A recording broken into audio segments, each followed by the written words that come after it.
What is good, boys and girls, and welcome back to another episode of Quackers TV. Today I'm going to be showing you how to change the most figuratively and literally pointless team in the Premier League into a force to be reckoned with.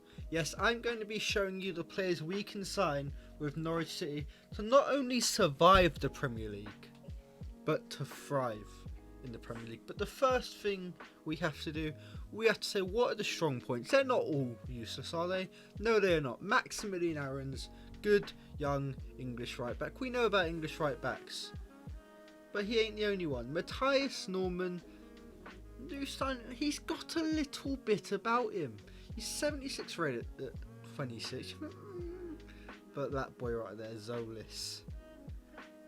I'm not going to say anything. I'm just going to let you watch and see.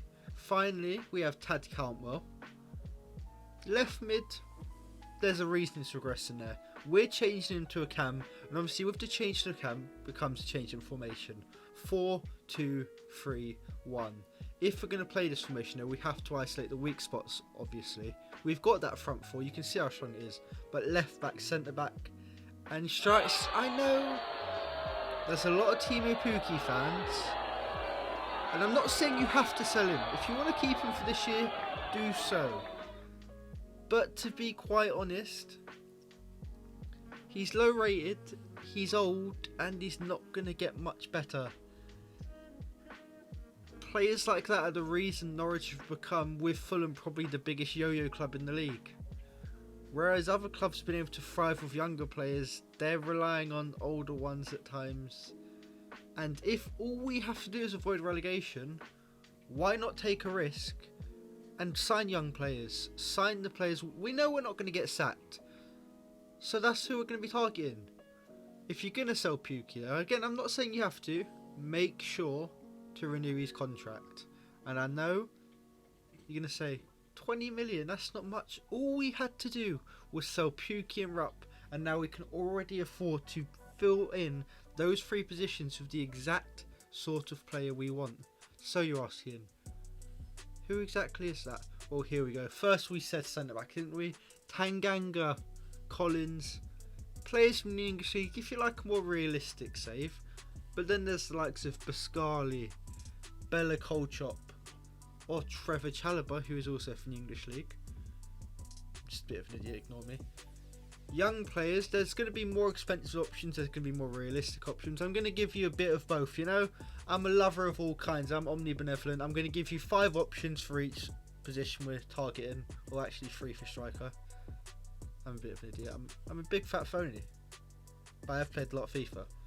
Trevor Chalobah is the player we're going to go for. Look at 8 million for a quality young English centre-back. Value for money. Already done. We've spent less than a third and we've already filled in one of those positions. Up next, there's players like Luca Netz, who are on the lower range of rating. We're going to aim for about 70-75 rated with high potential players. Melvin Bard, Aaron Hickey, Gudmundsson, and Rayan at Norwich. Again, young players, high potential. If we do go down, they're going to be using this season to develop, and if we do go back up, they're going to be Prem ready by that season. We're no longer going to be a yo-yo club, because those players can develop in those 2 years to be about 80 rated. If you want to save some money, you could also recall Sam McCallum, or just move Brandon Williams. Personally, with Brandon Williams, I don't necessarily like developing loan players unless there's either a guarantee I can sign them or I absolutely have to. Just because once you lose that position, it's another bit of money you're going to have to spend in the future anyway. Striker though, if you're not selling Pukki, you're going to want younger players, aren't you? You're going to want players who can develop behind Pukki and rotate with him. Nketiah, last year of his contract, 12 months left. If you don't know about Kiro Mediemi, you've been living under a rock for way too long.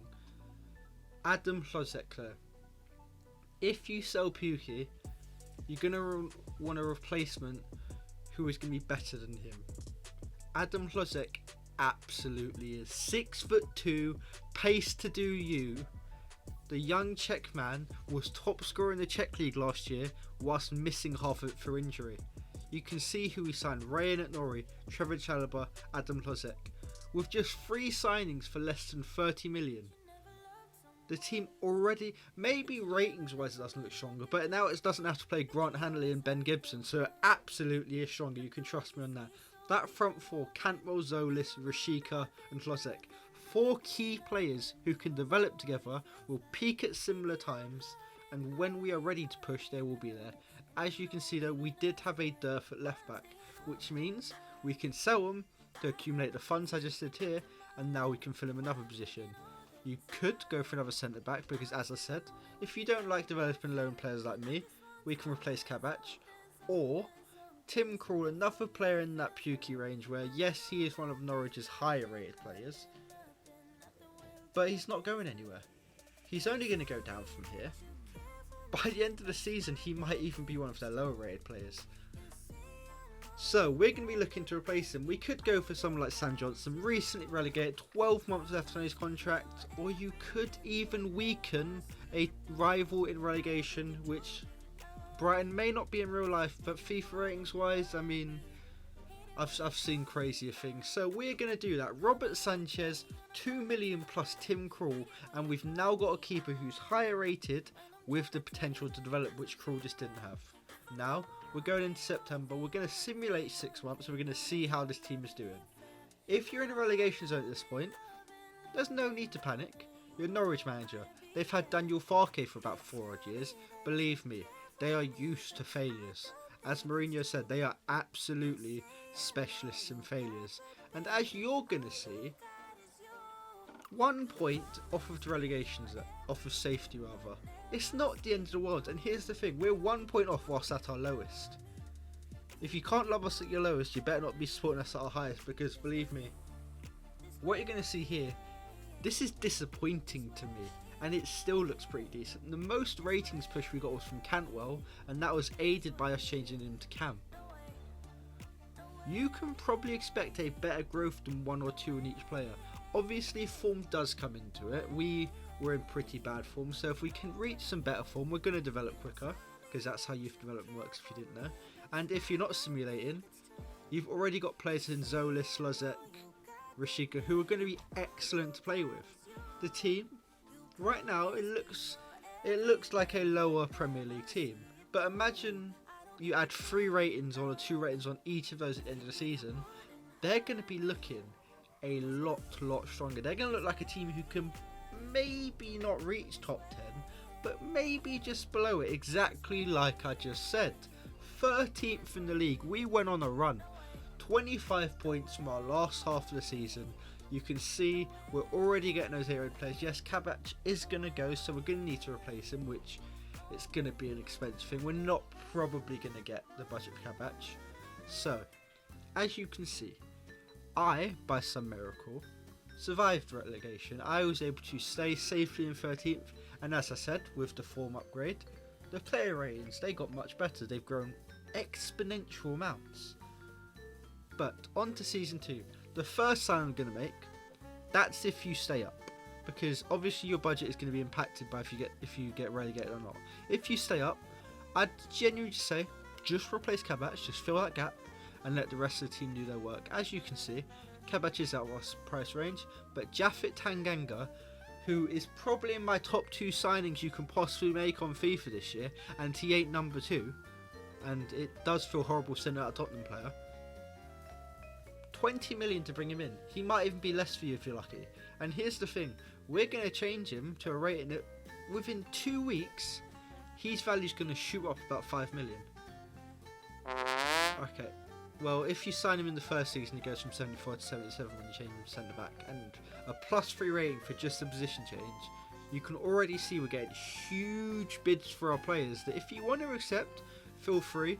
Personally, I'm not there. Now though, if like me you did stay up, Pierre-Lise Melou, excellent player, captain's armband for us last season, but he's 29, he's 76 rated.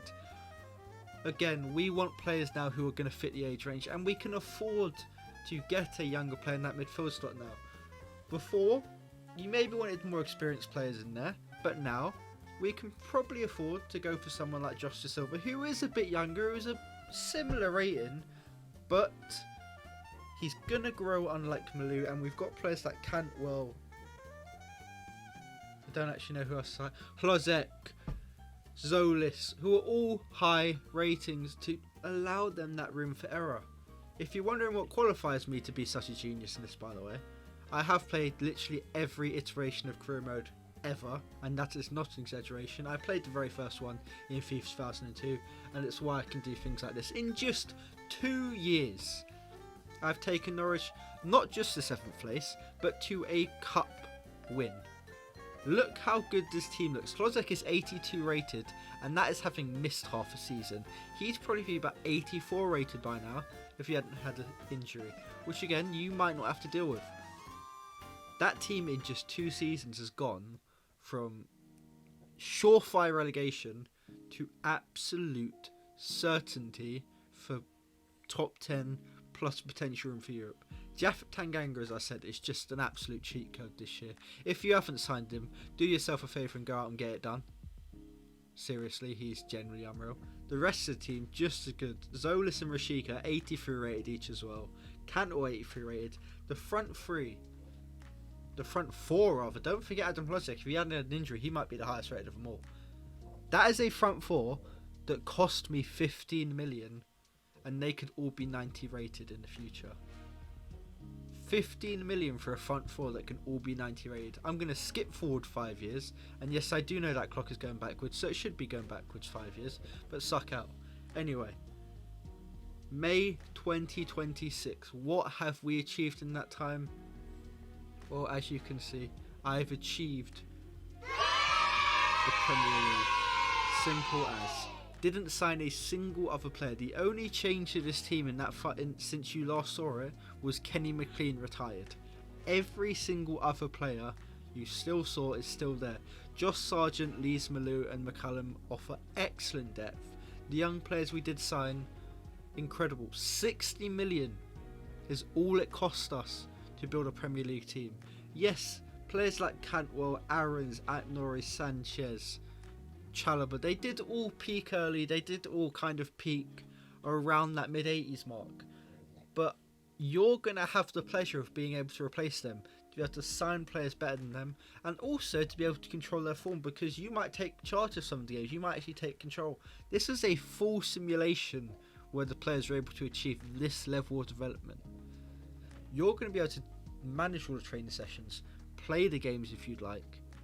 Again, this isn't a surefire guide to taking Norwich to top. What this is, I'm giving you options. I'm letting you know the areas of weakness, the strengths, how we can develop those weaknesses into other strengths, and how we can build a solid team. With the most important thing, honestly, is age range. People are going to think, oh, why do you always sign young players? I don't have to sign young players anymore. I can just focus on signing older players who are better developed. At the time, I couldn't afford a surefire superstar.